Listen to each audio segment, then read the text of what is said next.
This nerd is one of the worst pedophiles in world history. This story is extremely disturbing, so viewer discretion is advised. So this freak's name is Matthew Falder. Matthew was born in Cambridge, England, and he came from a very well-respected, wealthy family. Matthew even graduated from the University of Cambridge. You heard that correctly. So to everybody in the outside world, Matthew seemed like a normal kind of geeky computer guy. This is a post from his actual Twitter. By the way, his Twitter is still up. But behind the scenes and in the shadows, Matthew was doing some of the most disturbing things on the internet I've ever read about. So Matthew's known offenses start in 2007 when he starts secretly recording his housemates in the house that they share. He informed the girl he lived with that he had been secretly recording her while she was naked, and she just laughed it off thinking he was kidding. But around 2009, Matthew started engaging in hurtcore. So on the dark web, Matthew Falder went by a number of different names. These names included Evil Mind, 666 The Devil, and In the Garden. Online, Matthew would pose as a young woman named Liz. He would then obtain compromising images of people, get them to send photos of them naked, and would begin to blackmail them. Now, this was not normal blackmail. In one case, Matthew blackmailed a man into assaulting a 4-year-old child on camera. So this is a short list of the things that Matthew forced people to do. I'm going to read it to you. Rape, murder, sadism, torture, pedophilia, blackmail, humiliation, and degradation. One of Matthew's 50 victims was only 14 years old. And in a chat online, he said he would, quote, mentally fuck her up.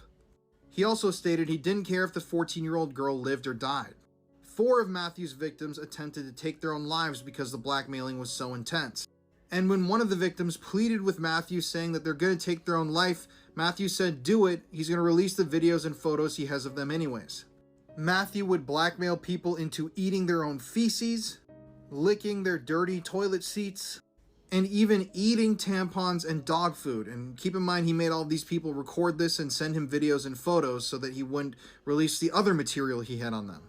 Now, British police have actually said that this is one of the most depraved offenders they have ever encountered, and definitely one of the worst pedophiles, if not the worst pedophile in British history, based on his horrific string of crimes.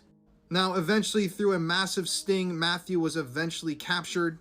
Now, Matthew was caught and sentenced in 2017, but sadly, he was only sentenced to 32 years in prison. And recently, his actual sentence has been reduced to 25 years. Since this freak was convicted in 2017, that means that it'll be less than 20 years before Matthew is back out on the streets in England. This guy will be back on the streets again.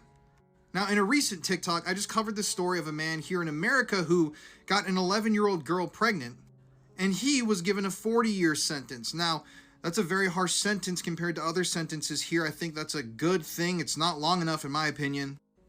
But then when you think about this guy with his almost 50 victims getting only about 25 years in prison, it infuriates a person. It gets me worked up. This is the definition of a hardcore, disturbed pedophile. A man who has hurt many, many children, many adults, ruined many, many lives.